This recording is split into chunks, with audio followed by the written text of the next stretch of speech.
15 अक्टूबर को जो नागपुर में कॉन्फ्रेंस है, इंटरनेशनल कॉन्फ्रेंस, इस कॉन्फ्रेंस में आप लोग को सामाजिक आमंत्रण है, सामाजिक अपील है कि इस कॉन्फ्रेंस को में ज़्यादा से ज़्यादा संख्या में लोग आए।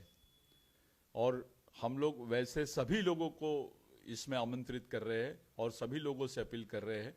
कुछ साथी बाहर से आते हैं, कुछ परिस्थिति नहीं होने की वजह से, तो ऐसे तमाम लोगों को जिनके पास आने जाने की सुविधा हो, सिर्फ यहाँ आए, वो उस कॉन्फ्रेंस में सबका स्वागत है। वो स्टूडेंट रहे या हमारे गांव और कस्बों का मजदूर आदमी रहे या समाज का अधिकारी रहे या नेता रहे, उन तमाम लोगों का जो आदिवासी है और आदिवासी वंश पर विश्वास करते हैं, उनकी विचारों पर, शहीदों के विचारों पर विश्वास करते हैं, ऐसे तमाम लोगों को जो भारत के क्रांतिकारी डॉक्टर बाबा साहब अम्बेडकर, महात्मा फुले, साहू महाराज और ख़ास करके संभाजी महाराज के साथ साथ बिरसा मुंडा, टंट्या भील, बाबूराव शेरमाके और राघोजी भांगरे जैसे क्रांतिकारियों का विचार, वो उसका आदर करते हैं। ऐसे लोगों को, जो लोग समाज के लिए कुछ करना चाहते हैं, जो समाज के लिए जीना चाहते हैं, आने वाली जनरेशन को बचाना चाहते हैं, ऐसे तमाम लोग, चाहे वो आप किसी भी संगठन के रहे, कहीं से भी रहे, किसी भी प्रदेश के रहे, सभी लोगों को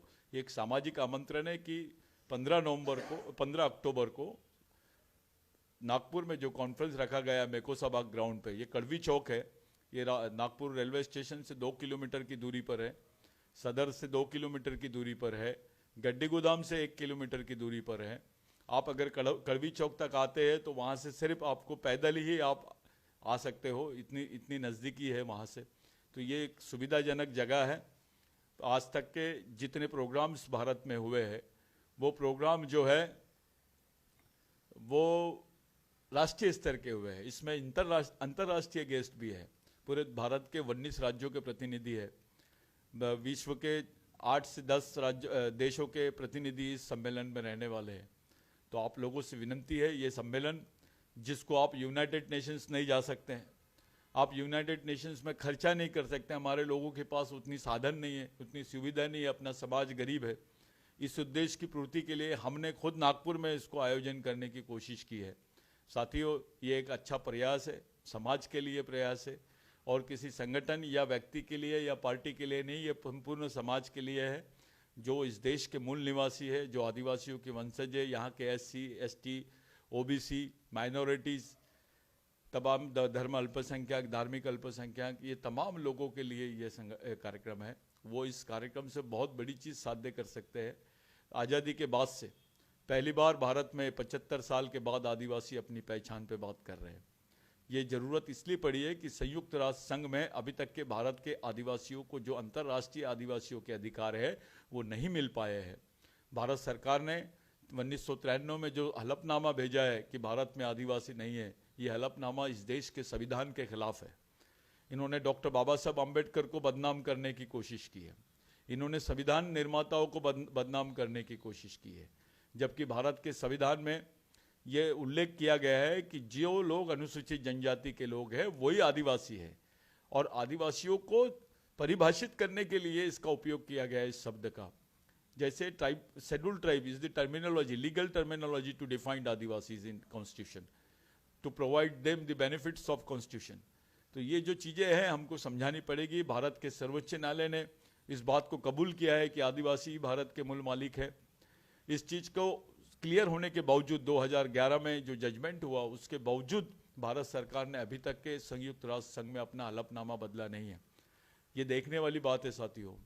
यहाँ भगवान राम की बात होती है, जब भगवान राम यहाँ पैदा हुए, सुप्रीम कोर्ट ने बोल दिया कि नहीं, भगवान राम यहाँ पैदा हुए और राम मंदिर बनना चाहिए, तो बन गया। हम राम मंदिर के बनने से हमको कोई ऐतराज नहीं है। हम ये देख रहे हैं कि भाई इस देश में भगवान राम को न्याय मिला है, आदिवासियों को नहीं मिला है। सच्चाई ये है कि भगवान पैदा होने से पहले इस देश में आदिवासी रहते हैं। ये देश आदिवासियों का है। इस देश की एंथ्रोपोलॉजी बोलती है आदिवासी इस देश के मूल मालिक है, ये पहले वंशज है। यहाँ से भारत का आदिवासी अफ्रीका गया है। वो जो बोल रहे हैं कि अफ्रीका से आदिवासी यहाँ पर आया, ऐसा नहीं है। भारत से आदिवासी अफ्रीका में गए हैं, ये बात साबित हो चुकी है। हमारा DNA कोई बदल नहीं सकता, हमारी संस्कृति कोई बदल नहीं सकता। मोहनजोदारो, हड़प्पा इस बात के सबूत है कि आदिवासियों के घरों में जो आज संस्कृति जिंदा है वो मोहनजोदारो हड़प्पा की संस्कृति है। यहाँ का दलित, यहाँ का ओबीसी, ये इनडायरेक्टली आदिवासी संस्कृति को ही मानते हैं। खुद स्वयं शिवाजी महाराज हर हर महादेव बोलते थे। शिवाजी महाराज का जो राज्य था उसमें प्राकृत भाषा में कार्यकाल चलता था। ये भाषा का जो ये लोगों ने रिप्रेजेंटेशन है वो आदिवासियों के थ्रू संभाजी महाराज ने किया था। मैं आप लोगों से विनती करता हूँ कि ये जो आंदोलन है ये किसी संगठन का नहीं है, ये विचारों का आंदोलन है। ये लड़ाई बिरसा मुंडा की लड़ाई है, टंट्या भील की लड़ाई है, राघोजी भांगरे की लड़ाई है। ये हमारे तमाम शहीदों की लड़ाई है जिन्होंने समाज के खातिर अपनी जान दे दी, अपनी पूरी जिंदगी तबाह कर दी। ऐसे लोगों की जो लड़ाई थी जिसको हमको आगे बढ़ाना था, आज वो समय आ गया है कि हम अपनी बात को रखें। देश के राष्ट्रीय संविधान के साथ साथ अंतर्राष्ट्रीय संविधान में जब तक कि आपको प्रावधान नहीं मिलेगा, आपकी पहचान नहीं होगी, तब तक इस देश का आदिवासी सुरक्षित नहीं रहेगा। साथियों, इस देश में आदिवासियों को खत्म करने का षड्यंत्र चल रहा है, उनकी पहचान खत्म करने का षड्यंत्र चल रहा है, उनके अधिकार खत्म करने का षड्यंत्र चल रहा है। अगर हम अब भी चुप रहे तो हमारी आने वाली जनरेशन खत्म हो जाएगी। और ये लड़ाई किसी कौम के खिलाफ नहीं है, ये केवल आदिवासियों के फेवर की लड़ाई है, ये आदिवासियों के पक्ष की लड़ाई है। इस देश का सबसे ज्यादा गरीब आदमी आदिवासी, सबसे ज्यादा दुखी आदमी आदिवासी, सबसे ज्यादा विस्थापित आदमी आदिवासी, सबसे ज्यादा नक्सलग्रस्त आदमी आदिवासी। उसकी हालत आज जानवरों से निपत्तर हो गई है, उसको सब्स्टिट्यूट ह्यूमन बोलने लग गए हैं। मेरे साथियों, ये हालात हमारे लिए बहुत खराब है। देश में सबसे चिंतनीय स्थिति, जो देश का पहला आदमी है वो देश का आखिरी आदमी बन गया है। ये हमारी आखिरी जनरेशन द्वारा, आखिरी पीढ़ी द्वारा, आखिरी पीढ़ी को बचाने की आखिरी लड़ाई है। मैं आप लोगों से हाथ जोड़ के सामाजिक विनंती करता हूं, सामाजिक अपील करता हूं कि इस कार्यक्रम में ज्यादा से ज्यादा संख्या में आए। आपके पास नहीं है इसकी बात आप सोचिए मत, आप केवल आइए, आपका स्वागत है। कोई भी रहे, समाज का गरीब आदमी, समाज का मजदूर आदमी, समाज का विद्यार्थी, समाज का कर्मचारी, समाज का हर वर्ग का आदमी इस सम्मेलन में आए, ऐसी हम आप लोगों से सामाजिक अपील करते हैं। ये सम्मेलन 10 बजे से शुरू होगा। 10 बजे मेको सभा ग्राउंड में परेड है।